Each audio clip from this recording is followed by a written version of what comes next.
un merci particulier à ma collègue Caroline Yadan qui a porté ce texte pour le groupe Renaissance. Merci. Je vous remercie. Et donc, l'ordre du jour appelle la discussion de la proposition de loi visant à accélérer et contrôler le verdissement des flottes automobiles. Et donc, la parole est à Monsieur Damien Adam, rapporteur de la Commission du développement durable et de l'aménagement du territoire. Merci de le laisser accéder à la tribune. Merci. Et pour ceux qui sortent de l'hémicycle, merci de le faire en toute discrétion. Merci, chers collègues.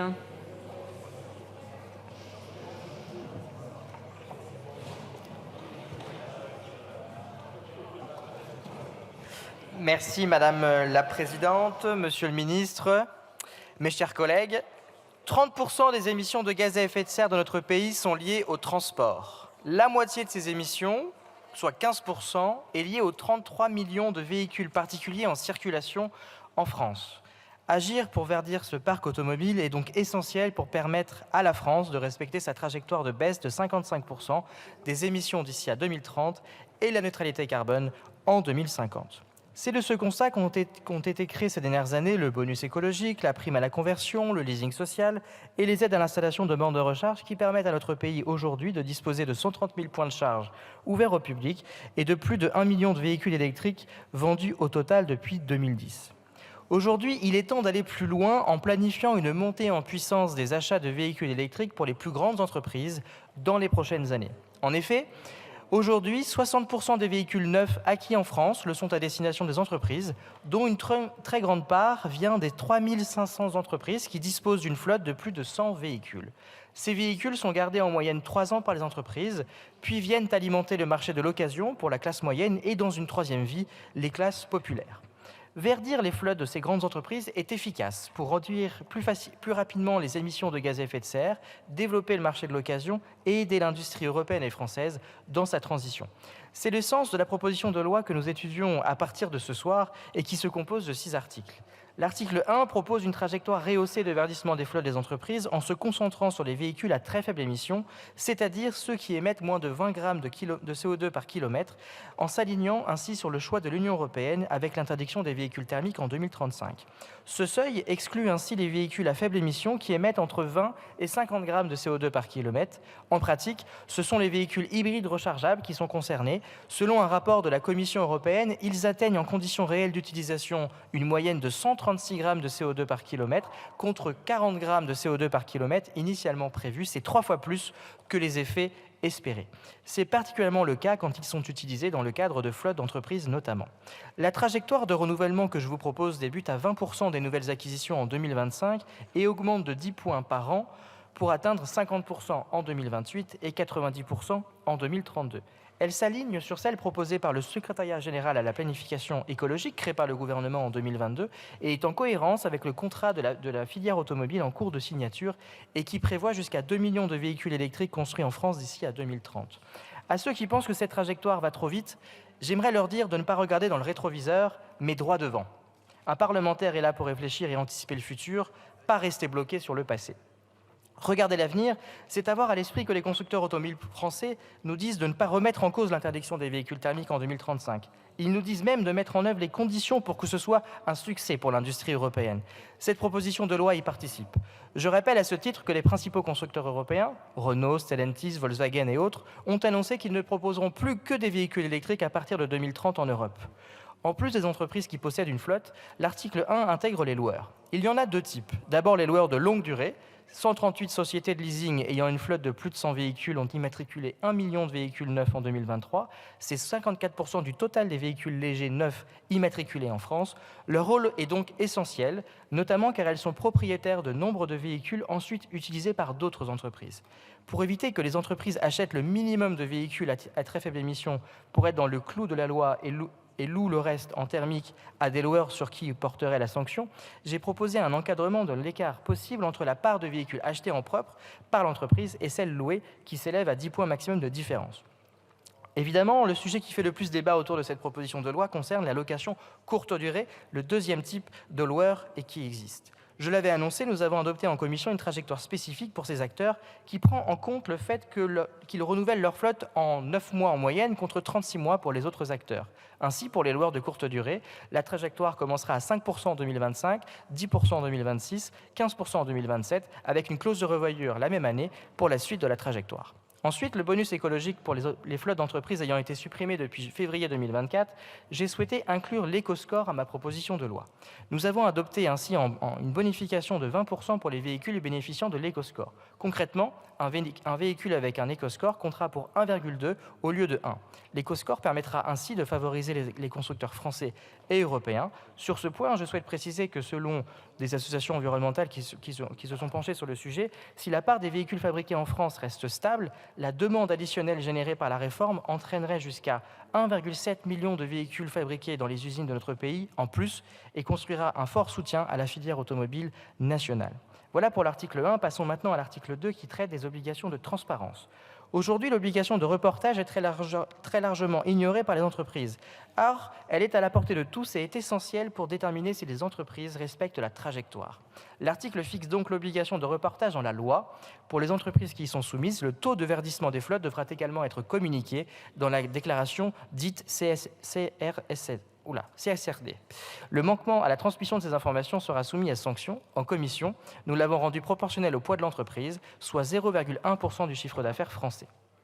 Un article 2 bis a été ajouté pour intégrer une obligation de formation ou de sensibilisation des gestionnaires de parcs de véhicules afin de les former sur les spécificités du véhicule électrique et de la recharge. L'article 3, quant à lui, met en œuvre une sanction pour non-respect de la trajectoire de verdissement, prévue à l'article 1er. Cette sanction est indispensable pour s'assurer que la réglementation soit respectée. Afin de ne pas être trop dans une logique punitive, j'y ai ajouté de la progressivité avec un montant de 2 000 € maximum par véhicule en 2025, puis 4 000 € à partir de 2026 et enfin 5 000 € à partir de 2027, le tout dans la limite de 1% du chiffre d'affaires maximum.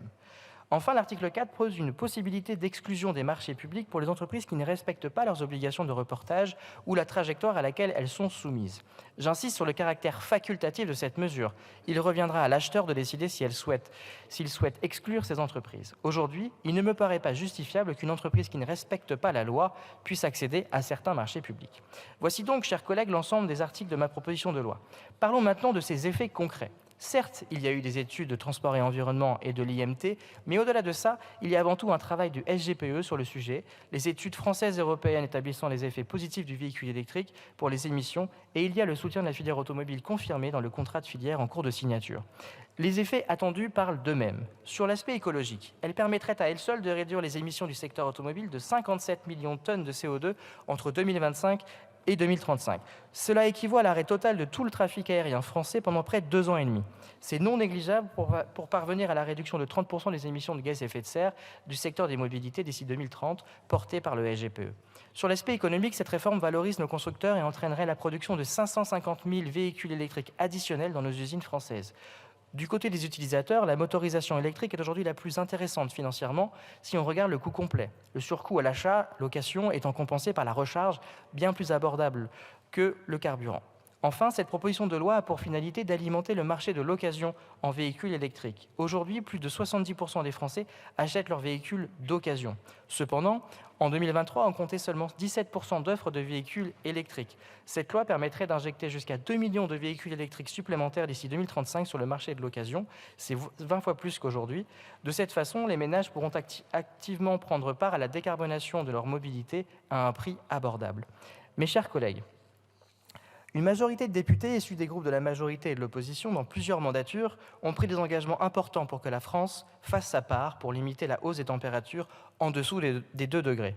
De nombreuses mesures ont été prises depuis plusieurs années pour passer aux actes et baisser effectivement les émissions de notre pays. Cette baisse s'accélère et nous devons continuer.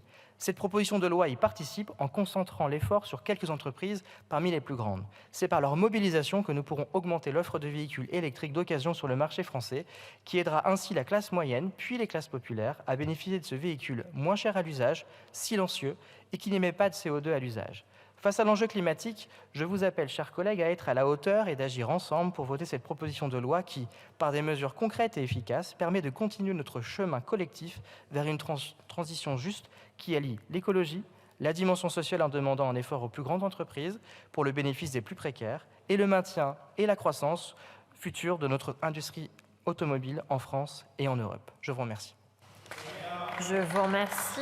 La parole est maintenant à Monsieur Patrice Vergrit, ministre délégué chargé des Transports. Ah pardon, excusez-moi, Monsieur Le Seul, pardon. Monsieur Le Seul, je vous laisse faire votre rappel au règlement. Excusez-moi, Monsieur le ministre.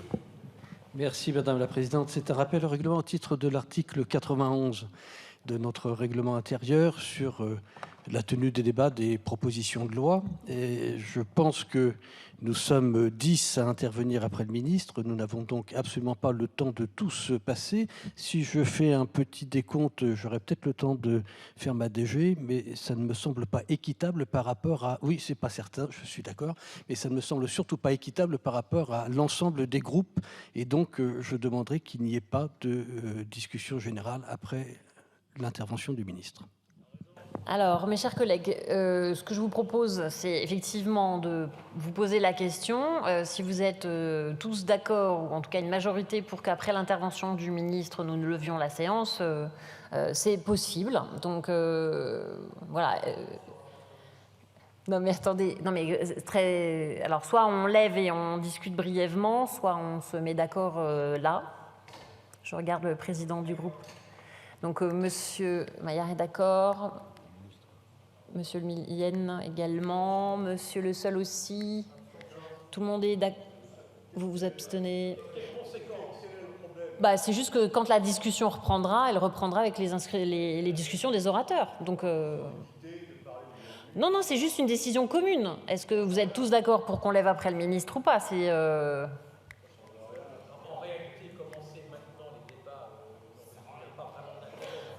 Ah oui, alors oui, mais ça c'est... Oui, mais moi je ne suis pas en capacité de suspendre la séance avant le démarrage des textes qui sont inscrits, chers collègues. Donc moi ce que je vous propose, c'est qu'on puisse entendre le ministre et ensuite on pourra interrompre la séance si tout le monde en est d'accord. Et donc, Monsieur le ministre, je vous ai déjà fait monter jusqu'à nous, mais donc vous pouvez prendre la parole dans un silence d'or pour vous écouter. Je vous remercie.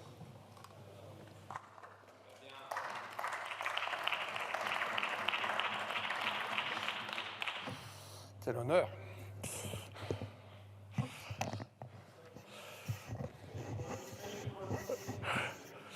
Madame la Présidente, Monsieur le rapporteur Adam, Mesdames et Messieurs les députés, après un travail intense mené ces derniers mois et en commission, nous sommes ici aujourd'hui pour examiner la proposition de loi visant à accélérer et contrôler le verdissement des flottes automobiles à l'initiative du député Damien Hadon. Je veux commencer par dire que cette proposition de loi va dans le bon sens en s'attaquant à un pilier de la transition écologique, à savoir l'électrification des mobilités routières. Alors que le secteur des transports représente environ 30% des émissions françaises, que nous visons la neutralité carbone à l'horizon 2050 et que les trajets domicile-travail en voiture sont encore largement le quotidien de la plupart des Français, plus de 85% en zone rurale et périurbaine, l'électrification des mobilités constitue un levier central de notre transition écologique. Dès lors, tous les pans de notre société doivent être concernés par cette transition. Les ménages, évidemment, mais pas seulement. Les entreprises doivent aussi prendre leur part à l'effort collectif. Aussi, cette proposition de loi qui concerne les obligations d'électrification des entreprises gérant des flottes de plus de 100 véhicules est un pas dans la bonne direction. Comme vous le savez, cette proposition de loi a pour double objectif de renforcer la trajectoire d'électrification définie dans la loi d'orientation des mobilités datant de 2019 et d'introduire des sanctions pour les entreprises qui ne respectent pas les obligations de remontée de données et la trajectoire fixée. Vous l'avez compris, le gouvernement est donc favorable à l'esprit de cette loi, mais il est également tout à fait vigilant à l'équilibre qui doit être trouvé. Le défi de la transition écologique dans lequel nous sommes pleinement engagés justifie aujourd'hui de se poser la question du renforcement de nos outils. En l'espèce, en 2023, alors que les immatriculations de voitures électriques représentaient environ 22% des véhicules neufs des ménages, c'était seulement 12% pour les personnes morales dont les entreprises font partie. Face à ce constat, une accélération est nécessaire ainsi qu'un ciblage des efforts demandés sur les véhicules à très faible émission. Ce renforcement de la trajectoire permettra par ailleurs d'alimenter Le marché de l'occasion est donc de rendre la voiture électrique accessible sur le marché de seconde main à tous les ménages qui n'ont pas les moyens d'acheter des véhicules électriques neufs. Enfin, ces objectifs de verdissement sont de nature à garantir des débouchés à notre filière automobile et participent ainsi aux efforts de réorganisation de la production dans la perspective de la fin de vente des véhicules thermiques en 2035. Une fois cette ambition partagée avec vous, il me semble néanmoins nécessaire de s'assurer d'un équilibre global de la proposition de loi examinée. Pour le gouvernement, cela passe notamment par le fait de prévoir un certain nombre d'exceptions pour tenir compte de la spécificité et de la réalité de terrain des différents acteurs concernés et de renforcer de manière progressive les obligations pesant sur nos entreprises. Je tiens à cet égard à souligner la qualité du travail parlementaire dès l'examen en commission et à noter que des modifications apportées au texte sont les bienvenues. En particulier, la trajectoire proposée a été modifiée pour devenir plus crédible pour l'ensemble des secteurs concernés et des enjeux réels qui sont les leurs. Une trajectoire spécifique a été introduite pour la location de courte durée, ce qui permet de tenir compte de la situation spécifique de cette branche d'activité.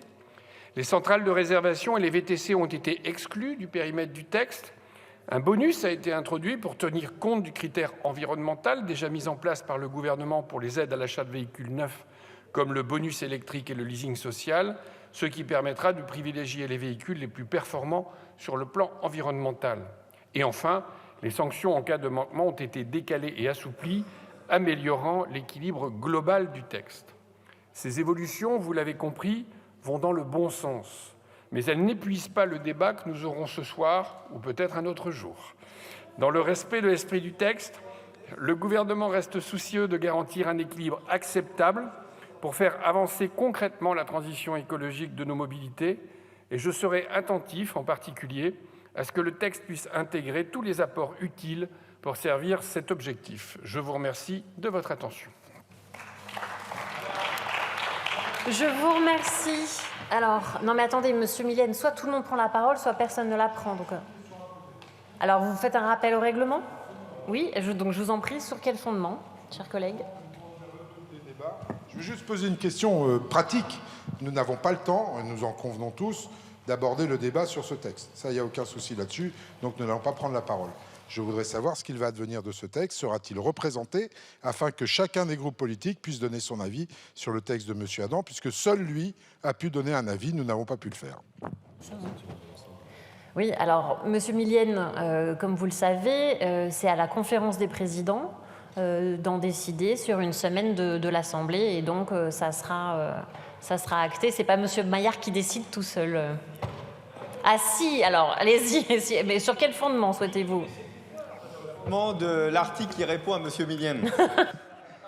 Ça, c'est un bon article. C'est le groupe Renaissance qui a inscrit ce texte, et il revient au groupe Renaissance de réinscrire ce texte au moment où il lui conviendra.